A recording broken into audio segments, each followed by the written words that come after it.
자, 24번째 이야기를 하겠습니다. 오늘 이야기는 좀 특이한 겁니다. 뭐 평상시 어디 다른 데서 보기 좀 힘들었던, 우리가 이제 오페라를 구성 요소를 볼 때 이제 성악가들의 외모가 있는데, 사실 이게 어느 쪽이 더 중요한지에 대해서 사실 궁금해 하시는 분이 많아서요. 오페라에서 도대체 뭐가 중요한지, 오늘 주제는 이겁니다. 도대체 뭐가 중요한지를 오늘부터 이렇게 몇 차례에 걸쳐서 제가 자료들을 준비해서 한번 비교를 해 보도록 하겠습니다. 도대체 뭐가 중요할까요? 당연히 성악이 중요하죠. 당연히 성악이 중요한데, 이제 제가 이 얘기를 좀 재밌게 풀어나가기 위해서 이렇게 이제 주제를 이렇게 한번 고의로 만들어 봤습니다. 자, 요나스 카우프만입니다. 지금 뭐 유럽에서 뭐 거의 핫하죠.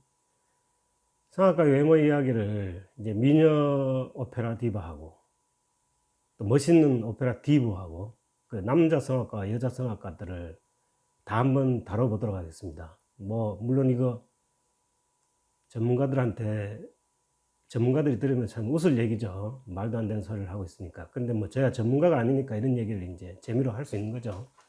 전문가면 이런 얘기 하겠습니까? 이게 파문당하지, 이 업계에서.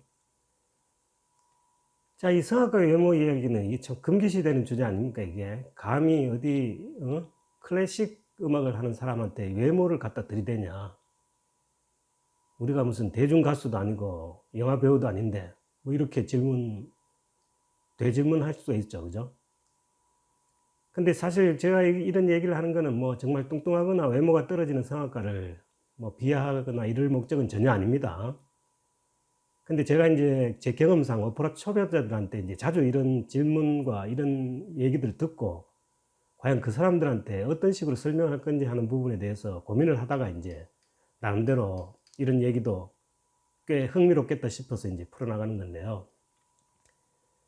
이 다음 커뮤니티에 보면 정중극 씨라고 오페라 이야기를 많이 올려놓으신 분이 있는데 그분 얘기를 많이 참조를 했습니다. 왜 그러냐면 제가 옛날 뭐 오페라 성악가들에 대해서 제가 잘 아는 게 별로 없어가지고 뭐 여기저기 찾다 보니까 이분 자료가 꽤 나름 정리가 잘 돼 있어서 이분 자료를 제가 많이 참조를 했습니다.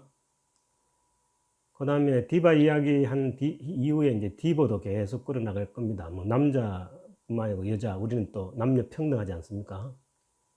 전문가적으로 접근하냐? 아닙니다. 저희는 절대 전문가적으로 접근 안 합니다. 애호가적인 접근입니다. 뭐 오페라를 그냥 개념 없이 좋아하는 거죠. 전문가적으로 좋아하지 않습니다. 그러니까 이제 이런 방법을 택할 수 있는 거죠. 실제 기존의 그 많은 오페라 전문가들은 이런 얘기 절대 안 합니다. 할 수가 없죠, 사실. 잘하니까 오페라를. 근데 뭐 저는 잘 모르니까 이게 가능한 거죠.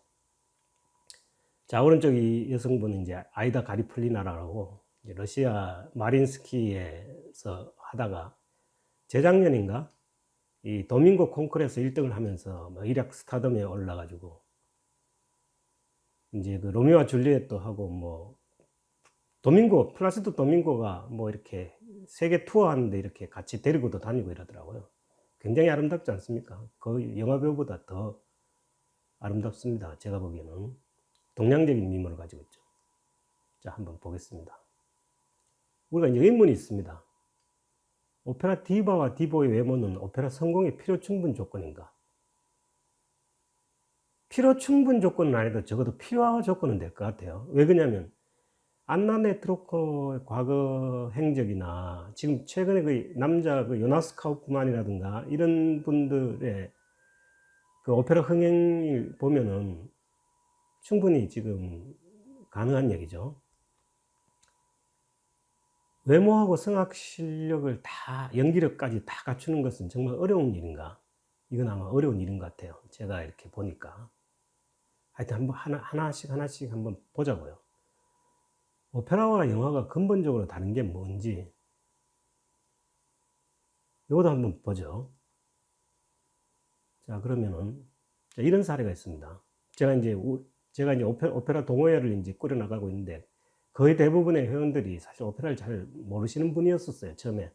요즘은 이제 많이들 이제 수준이 높아졌지만 처음에 이제 남자 한 분이 제가 이제 오페라를 몇 편을 보여주고 나니까 이제 저한테 이제 이런 질문을 하세요. 굉장히 솔직하고 또 이제 원초적인 질문이었죠.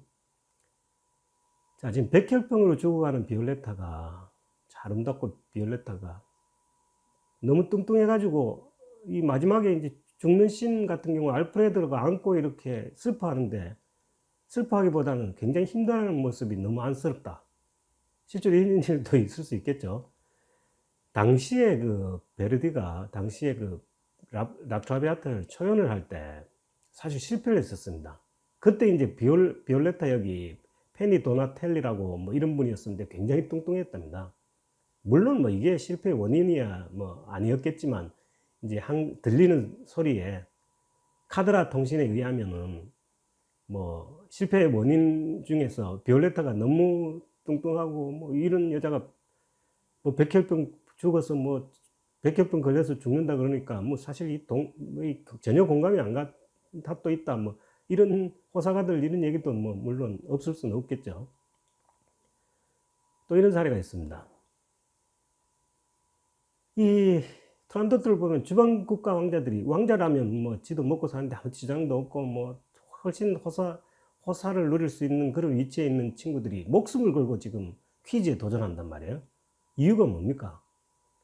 트란도트의 사랑을 얻기 위한 거잖아요. 트란도트가 얼마나 매력적이고 아름다웠으면 주변 국가들이 그 수십 명이 옆에 놈이 죽은 거 보면 겁이 나서라도 안 들이댈 텐데, 뭐 수십 명이 죽어 나갔는데도 또 들이대는 거 보면은 트란도트가 얼마나 아름다운지를 아시잖아요. 근데 실제로 그때 이제 공연했을 때 그 트란도트의 모습이 이렇습니다. 그러니까 그 친구는 도저히 이해가 안 가는 거죠. 국내 이제 코미디언들 얘기를 하면서 도대체 저 트란도트를 위해 갖고 주변 왕자들이 목숨을 걸고 지금 목숨을 불사하고 그 도전을 했다는 그 부분에 대해서 자기는 도저히 공감이 안 간다 이거죠. 아무리 오페라지만 이건 너무하지 않느냐 뭐 이런 얘기입니다. 또 이런 사례도 있었어요. 재작년인가 도밍고가 주연한 나부코입니다. 나부코에 보면은 뭐 주요 이야기 스토리 중에 하나인 이제 이스마엘레 장군과 아비가엘레하고 페네나 두 공주가 삼각관계로 이제 그 남자 하나를 두고 이제 경쟁을 하는 게 있죠. 뭐 나부코에 실제로 그런 게 등장합니다. 그 당시에 이제 이게 이스마엘레 장군이었었고, 지금 도밍고 주변에 있는 사람이 이제 왼쪽에 있는 사람이 아비가일레고 오른쪽이 페네나 공주인데, 사실 이제 페네나 공주나 이스마엘레 이 장군은 뭐 그렇게 극 중에 사실 비중도 안 높아요. 이 사실 나부코에서의 주인공은 이 나부코하고 왼쪽에 있는 그 아비가일레가 뭐 거의 극을 이끌고 가니까. 근데 이제 오른쪽 페네나 공주나 이 세 사람이 같은 한 장면에서 이제 막 이제 사랑 싸움을 하는, 삼각관계로 사랑 싸움을 하는 장면이 있는데, 사실 이제 그걸 보고 뭐 이 친구가 이거는 사실 오페라라기보다는 코미디다. 이게 사실 모 프로에서 나오는 뭐 먹방에 나오는 그 4명의 그 코미디언이, 뚱뚱한 코미디언들이 코미디 하는 걸로 착각했다고 얘기를 하는데, 사실 제가 다시 한번 확인을 해보니까 뭐 전혀 공감이 안 가는 얘기는 아니에요. 그렇다면 나름의 이제 결론입니다. 외모를 이렇게 따지면 오페라 볼 자격이 없는 건가요? 그렇진 않겠죠. 그래도 넌 수준이 낮으니까 오페라 보지 마. 넌 외모를 그렇게 따지니까. 이거는 아닌 것 같습니다. 제가 보기에. 그러니까 이 전문가적인 관점, 그 성악이나 이런 부분을 전공을 해갖고 성악의 그 수많은 뭐 전문가적인 그 기법으로 평가를 하고 하는 사람도 물론 오페라를 좋아할 수 있지만, 그렇지 않고 외모 부분 가지고 내가 공감을 하냐 안 하냐 하는 부분은 사실 의견만 다른 거지 틀린 건 아니지 않습니까? 그죠? 그러니까 다른 의견을 갖고 있는 거지 어느 말이 맞다고 볼 수는 없는 겁니다. 왜냐하면 오페라가 전문가들의 전유물은 아니잖아요. 누구나 다 좋아할 수 있는 거니까. 오페라를 어떤 각도로 좋아하는 거는 각자의 취향이죠. 만족의 포인트를 잡는 거는 각자의 취향인데, 이게 뭐가 맞고 뭔 틀리다고 이렇게 얘기하기는 힘듭니다. 제가 보기에. 그러니까 결론은 없습니다. 결론은 없는데 제가 스스로 결론을 내릴 수 있는 이제 몇 가지 증거를 보여드리겠습니다. 자, 영화에 비해 지금 오페라는, 자, 일단 이 3시간 가까이 무대에서 완주를 해야 됩니다. 이게 참 보통 일이 아니죠. 영화는 뭐 조금씩 찍고, 뭐 오늘 찍고 내일 찍고 장소 옮겨가면서 찍고 이러기 때문에 컨디션 조절이 얼마든지 가능하죠. 특히 벨칸토 오페라 같은 경우에 성악가의 그 발성이라든가 이런 건 너무너무 어렵습니다. 그래가지고 이걸 소화하는데 그 훈련 과정은 상상을 초월한다고 합니다. 옛날에 우리가 그 판소리를 하는 그 사람들이 그 득음을 하기 위해서 하는 과정을 우리가 옛날에 그런 뭐 한국 영화도 있었잖아요. 득음을 하기 위해서 그 행하는 훈련이라든가 이런 부분은 사실 우리 상상을 초월하는데 이 벨칸토나 이 성악을 훈련하는 과정도 이거 전혀 못지않다고 보거든요. 정말 힘드는 거죠. 그 다음에 마이크 없이 관객들한테 전체 음악을 전하기 위해서는 엄청나게 큰 소리를 질러야 되고 또 체력도 뭐 장난이 아닌 거죠. 이거는 소모되는 체력이. 실수나 컨디션 저하를 피할 방법이 없습니다. 아까 얘기했다시피 영화는 영화의 주인공이 오늘 컨디션이 안 좋으면 뭐 촬영을 늦출 수도 있고 또 잘못된 부분은 또 편집도 가능하고 하지만 오페라에서는 절대 그게 가능하지 않습니다. 무대에서 뭐 어떤 상황이든 다 해야 되기 때문에 이 보통의 체력으로는 불가능합니다. 결국 실수나 컨디션 저하나 뭐 이탈을 하는 경우도 제가 자주 보고 했었는데 그런 경우도 전부 다 이 체력적인 문제가 많이 좌우되는 것 같아요. 그래서 자, 제가 안나 네트레코의 설례를 한번 보도록 하겠습니다. 자, 이분이 지금 2000년 초반 때는 30살 전후 때는 이렇게 아름다웠습니다. 물론 뭐 지금은 아름답지 않다는 얘기는 아닙니다. 그때는 몸매도 날씬했었고 뭐 거의 뭐 이 러시아의 디바로서 어떤 정말 칭송을 잔뜩 받았었죠. 뭐 음악 실력도 엄청났었으니까. 근데 이분이 2007년도에 출산을 했어요. 출산을 하고 나서 굉장히 뚱뚱해졌습니다. 일반적으로 이제 출산을 할 때는 아기를 위해서라도 이제 살을 찌우죠, 여자들이. 근데 보통 이제 영화배우나 이런 사람들은 출산을 하고 나서 이제 살을 다시 빼죠. 뭐 먹고 살아야 되니까. 근데 이분은 난 예전에 나로 돌아갈 생각이 없다. 날씬해지고 싶지 않다고 얘기한 겁니다. 왜? 예뻐지기가 싫어서 음악을 위한 선택이라고 얘기를 했답니다. 뭐 했는지 아닌지 제가 보지는 못했는데 이런 얘기가 있어요. 그럼 과연 자 2005년도 그러니까 이제 출산을 하기 전 짤스부르크의 라트라비아타에서 출연했을 때 비올레타입니다. 이때 정말 이거 완전히 센세이셔널 했었어요. 짤스부르크 페스티벌 자체가 뭘 워낙 유명하기도 하지만 이때 이 라트라비아타 2005년도 라트라비아타는 이거 암표가 뭐 엄청나게 거래될 정도로 이게 유명했었죠. 뭐 거의 이 극을 기준으로 해갖고 안나 네트레코의 뭐 몸값도 엄청나게 뛰었을 겁니다. 그때 이게 지금 롤란드 비아손이라고 이 사람도 이제 그 뭐 도밍고 콩쿠르에서 이제 입상을 했던 사람인데요. 자, 이 영상을 한번 보고 얘기를 하겠습니다.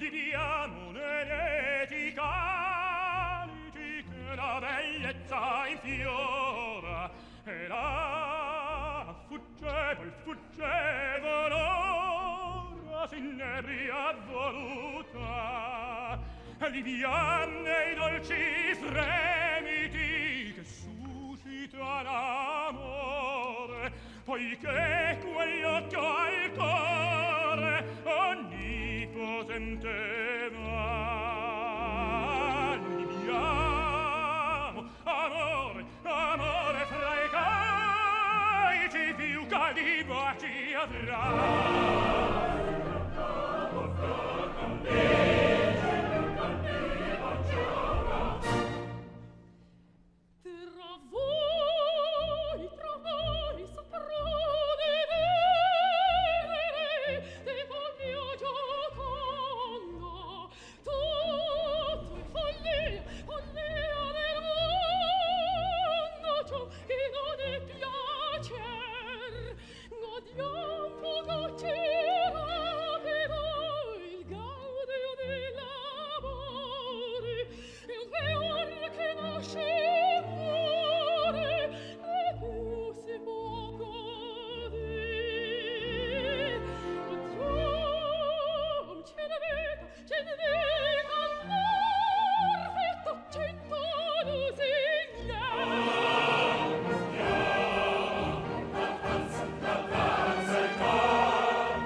ami ancora maledetto che le ignora e il mio destin così accodiamo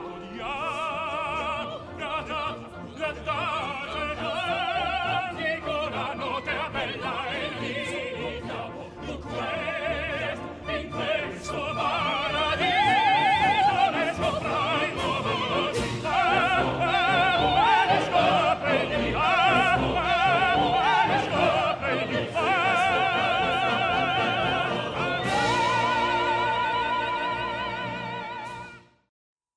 정말 아름다웠죠. 정말 아름다웠어요. 더군다나 빨간 치마를 입고 이렇게 한 번씩 이렇게 스윙을 할 때마다 그 몸매라든가 이런 것들이 그때 뭐 그 당시에 많은 남자들을 그냥 반하게 했었죠. 사실 오페라 성악가가 그런 정도로 주목을 받기는 쉽지 않았는데 이 안나 네트레코는 그랬었습니다. 근데 2007년 출산 이후에 이 아름다움, 여인으로서 뭐 당연한 권리면서 또 욕심인 이 아름다움을 포기할 만큼 중요한 게 무엇이었겠냐는 거죠. 궁금하지 않습니까? 저도 굉장히 궁금했어요. 그래갖고 출산 이후에 이 비올레타, 라트라비아타죠, 주인공. 미미는 라보엠의 주인공입니다. 아디나는 도니체티, 사랑의 묘약의 주인공입니다. 이 다 이제 레제로나 이런 쪽, 그 소프라노가 뭐 쉬운 소프라노는 없지만 하여튼 그 성악이라든가 이런 부분이 비교적 무난한 이런 부분은 사실 이전에 젊고 나전할 때도 아마 안나 네트레코가 전혀 소화하는데 문제는 없었을 거예요. 그렇지만 제 개인적인 생각에 그 베르디의 일트로바토에 나오는 그 네오노레 같은 그런 역할은 사실 위의 역할하고는 또 틀리거든요. 이거는 뭐 엄청난 내공이 필요로 한 건데 제 개인적으로 자기가 이걸 느끼지 않았나 싶어요. 자, 2014년도 같은 짤스부르크의 일트로바토의 공연입니다. 이 영상이 뭐 이것도 꽤 도밍고도 나오고 하면서 꽤 이제 문제작이었었는데 이 필름을 잠깐 한번 보시죠.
뭔가 느낌이 왔나요? 아무것도 없었다고요? 뭐 저도 늘상 얘기하자면 비전문가지만 그 앞에 라트라비아타 때 성악이 뭐 나쁘다는 얘기는 아닙니다. 근데 일트로바토의 때 그 보이는 사랑은 장밋빛 날개를 타고인가요? 그 어떤 삶과 죽음, 그러니까 남자를 구하기 위해 해갖고 자기 목숨까지 버려야 되겠다고 이제 결심을 한 뒤에 부르는 그 아리아인데요. 참 그 아리아 내용 자체도 굉장히 뭐 애절한 거지만은 사실 안나 네트로코가 이게 이제 어느 정도 체중이 붙고 이제 경력이 쌓여진 상태에서 나오는 뭔가의 내용이 아마 분명히 느껴졌을 겁니다. 다시 한번 들어보세요.